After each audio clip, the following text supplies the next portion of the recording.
मानो या भेड़िया। झारखंड का छोटा सा शहर डाल्टनगंज, जहाँ राशि अपनी माँ के साथ रहती थी, और डाल्टनगंज से 45 किलोमीटर की दूरी पर है पाकी, एक छोटा सा कस्बा जहाँ राशि की पहली पोस्टिंग हुई थी। हाई स्कूल टीचर के रूप में दूरी ज़्यादा नहीं थी, तो राशि अपनी स्कूटी से ही आना जाना करती थी। जल्द ही स्कूल में उसकी अच्छी पकड़ हो गई, बच्चे भी उसे खूब मानते थे। एक दिन स्कूल में जांच टीम आई हुई थी। निकलते निकलते राशि को 6 बज गए। एक तो जनवरी का महीना, ऊपर से जंगली रास्ता, कहीं कहीं तो रास्ता बिल्कुल सुनसान था। ऊपर से 4 बजे ही कोहरा गिरने लगता था। ज़्यादा दूर दिखाई भी नहीं देता। साएं साएं करती हुई ठंडी हवा बह रही थी। थोड़ी तो दूर निकली होगी कि रास्ते पर कोई बीचों बीच खून से लथपथ गिरा हुआ दिखाई दिया। उसने हड़बड़ा के स्कूटी रोक दी। ये क्या, एक नौजवान लड़का खून में सना सड़क पर पड़ा था। क्या हुआ तुम्हें?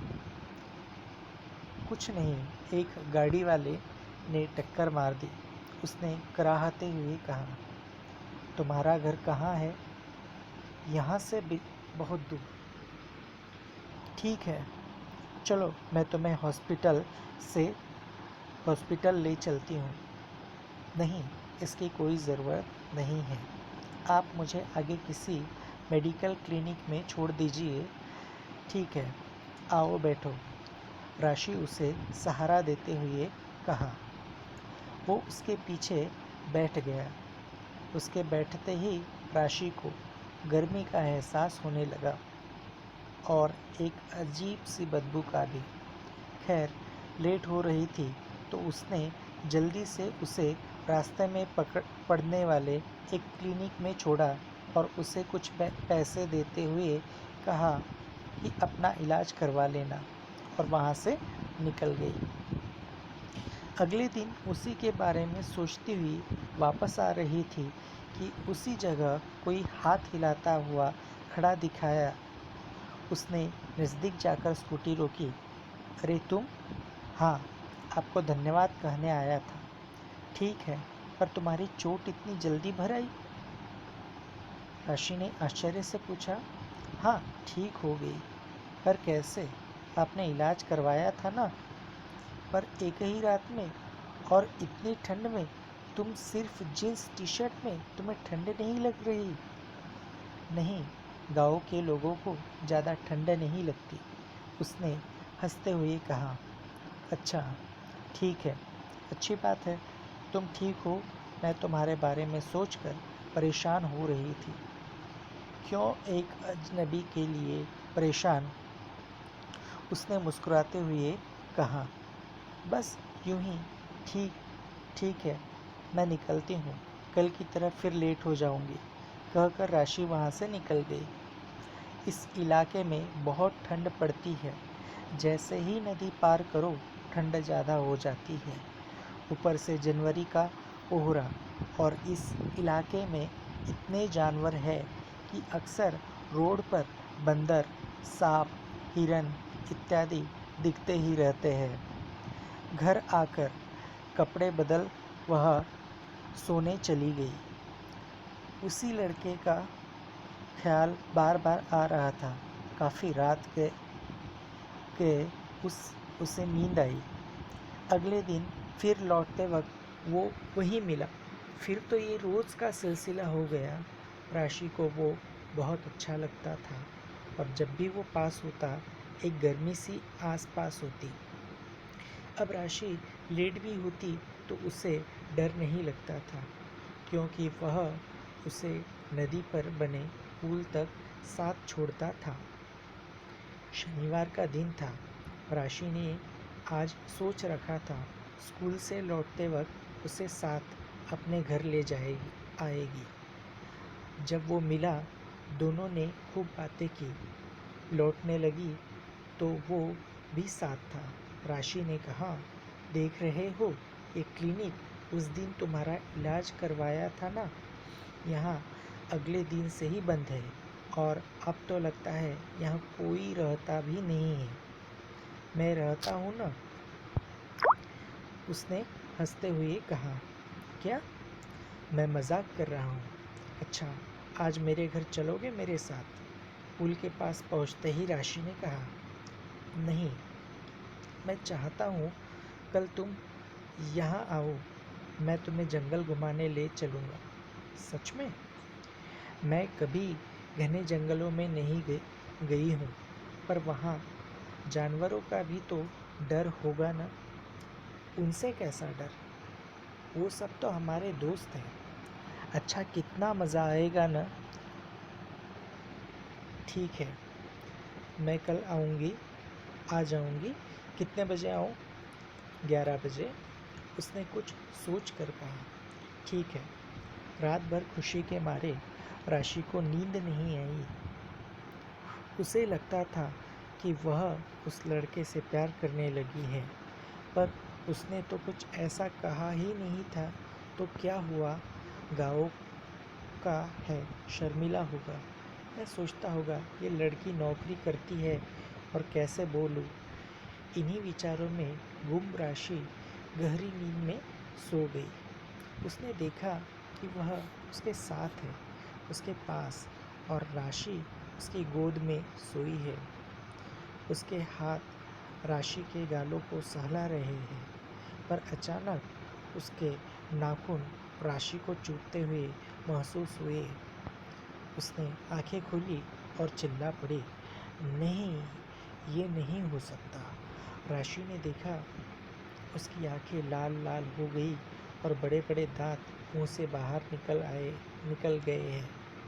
सारा शरीर बड़े बड़े बालों से ढका है और वह राशि के बिल्कुल करीब है।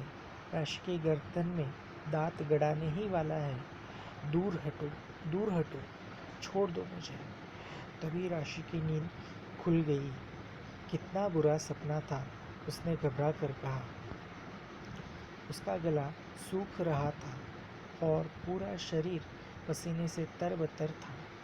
कहीं ये सपना सच हो गया तो? उसने म, उसने में ही मन सोचा।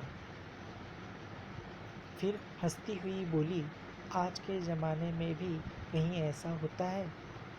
सुबह उसकी माँ का कॉल आया। कैसी हो राशि? ठीक हूँ माँ, आप कैसी हैं? मैं भी ठीक हूँ। आप कब आएंगी? अगले हफ्ते बेटा। आज तो छुट्टी है, क्या करना है दिन भर? कुछ नहीं माँ, घर पर ही रहूँगी, राशि ने कहा। ठीक है बेटा, अपना ख्याल रखना। ठीक है माँ, आप भी। उसने माँ को अभी कुछ भी बताना ठीक नहीं समझा। सोचा अगले हफ्ते उसे माँ से मिलवाएगी। उसके पहले वो खुद उसके बारे में सब कुछ जानना चाहती थी। तैयार हो उसने घड़ी की तरफ देखा। 10 बज रहे थे। 11 बजे तक पहुंच जाएगी उसके पास। उसने खुद को आईने में निहारा। सफ़ेद चूड़ीदार कुर्ता और लाल रंग का दुपट्टा, बड़ी बड़ी आंखों में गहरा काला काजल जो बहुत खूबसूरत लग रही थी। उसने अपने बालों को क्लच किया और स्कूटी की चाबी लेकर निकल गई। जैसे ही उसके पास पहुंची, वो कुछ बेचैन सा लगा, थोड़ा परेशान भी। उसने राशि को सिर से पैर तक प्यार से देखा, फिर अपनी नज़रें फेर ली। सब ठीक है ना? हाँ, सब ठीक है। तुम अपनी स्कूटी यहीं लगा दो, हम पैदल ही जाएंगे। जंगल का रास्ता ठीक नहीं है। अच्छा, तुम्हारी नीयत तो ठीक है ना? रोमांचित होते हुए राशि ने कहा। उसने उसी क्लिनिक के पास स्कूटी लगा दी और उसके साथ हो ली। थोड़ी दूर चलने के बाद उसने कहा, तुम अपनी आंखें बंद कर लो, मुझे कुछ दिखाना है। क्या? बंद तो करो। अच्छा पापा, ठीक है, राशि ने आंखें बंद करते हुए कहा, और जब आंखें खुली तो वह घने जंगल के बीच में थी। इतना घना जंगल कि दिन में भी शाम जैसा लग रहा था। अरे, इतनी जल्दी हम यहाँ कैसे आ गए? राशि ने घबरा कर कहा। घबराओ मत, सब ठीक है, तुम्हें मुझ पर भरोसा है ना? उसने राशि की आंखों में देखते हुए कहा। राशि ने सिर से पैर तक एक बार उसे देखा। सांवला किंतु आकर्षक चेहरा, गठीला शरीर और चेहरे पर मासूमियत उसे प्यार करने के लिए इतना काफ़ी था। हाँ, मुझे भरोसा है, तभी तो तुम्हारे साथ आई हूँ, राशि ने मुस्कुराते हुए कहा। फिर ठीक है, आओ। उसने राशि का हाथ पकड़कर कहा। आगे एक घने से पीपल के पेड़ के पास जाकर उसने कहा, हम यहाँ बैठेंगे, ठीक है? सच बताऊं, मुझे पता नहीं था इस इलाके में इतना घना जंगल भी है, राशि ने उसके हाथ को पकड़ते हुए कहा। हाँ, बहुतों को नहीं पता। सुनो, राशि ने उसके कंधे पर अपना सर रखते हुए कहा। आज तुम मुझे अपने बारे में सब कुछ बताओगे ना? उसकी ज़रूरत नहीं पड़ेगी, उसने राशि का हाथ अपने हाथ में लेते हुए कहा। क्यों? तुम थोड़ी देर में सब जान जाओगी। ओह, तुमने तो मुझे डरा ही दिया था। मैं तो अब तक तुम्हारा नाम भी नहीं जानती। बहुत देर तक इधर उधर की बातें करते करते राशि ने उसका हाथ अपने हाथ में लिया और उससे अपने प्यार का इजहार कर दिया। वो तो जैसे इसी पल का इंतज़ार कर रहा था। उसने राशि के चेहरे को अपने हाथों में लिया और उसके गालों को प्यार से सहलाया। राशि ने अपनी आंखें बंद कर ली। वह इस पल को जीना चाहती थी। उसने उसके कंधों को अपने होठों से धीरे से छुआ। राशि असहज होने लगी क्योंकि मुंह से बहुत अजीब सी दुर्गंध आ रही थी। राशि ने अपनी आंखें खोली, उसे अपने कंधे पर से हटाने की कोशिश की, पर उसके हाथों को देख वह चीख पड़ी। नहीं, क, क, क, कौन हो तुम? उसके हाथों में लंबे लंबे नाखून थे। देखते ही देखते उसका पूरा शरीर बदल गया और घने बालों से ढक गया।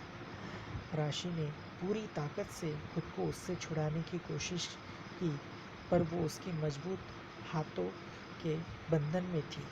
वो चिल्लाने लगी, बचाओ बचाओ, पर वहाँ कोई नहीं था जो उसकी सुनता। उसने उसके कंधे में अपने नुकीले दांत गड़ा दिए और उसका खून पीने लगा। राशि का शरीर सुन्न पड़ रहा था। हाथ अभी भी उसे हटाने की कोशिश में थे। धीरे धीरे उसकी आंखें फट गई। आंसुओं के साथ काजल भी बह चला था और उसका सफ़ेद कुर्ता खून से सन के लाल हो गया। खून बहता रहा, वो तड़पती रही और वह जैसे उसके सारे खून की निचोड़ लेना चाहता था। जब राशि की धड़कनें बंद हो गई और चेहरा सफ़ेद पड़ गया तो उसने एक नज़र फिर राशि को देखा, उसके आंसुओं को पूछा, उसके गालों को सहलाया और उसे वहीं छोड़ घने जंगल में गुम हो गया। इधर शाम से माँ राशि को कॉल कर रही थी, पर उसका फ़ोन नॉट रीचेबल आ रहा था। वो रात भर उसे कॉल लगाती रही। सुबह रांची से पहली बस लेकर डाल्टनगंज पहुंची। घर बंद पड़ा था। ताला तोड़ अंदर पहुंची, वहाँ कोई नहीं था। पुलिस में राशि की गुमशुदगी की रिपोर्ट दर्ज कराया। रो रो कर उनका बुरा हाल था। पुलिस हर संभावना पर विचार कर रही थी। किसी ने उसका अपहरण कर लिया था या वो खुद कहीं चली गई थी। मेडिकल क्लिनिक के पास से राशि की स्कूटी बरामद की गई और आश्चर्य, क्लिनिक के मालिक की पूरे परिवार से किसी ने हत्या कर दी थी। उनकी लाश उनके घर में ही मिली। देखकर लग रहा था जैसे किसी ने शरीर का सारा खून पी लिया हो। सफ़ेद चेहरा और फटी हुई आंखें। उधर जंगल में कुछ जंगली कुत्ते राशि की लाश से कुछ दूरी पर खड़े जोर जोर से भौंक रहे थे और एक सांवला सा लड़का राशि के सिर को अपने गोद में रख कर अपने लंबे नाखूनों से उसके गालों को सहला रहा था।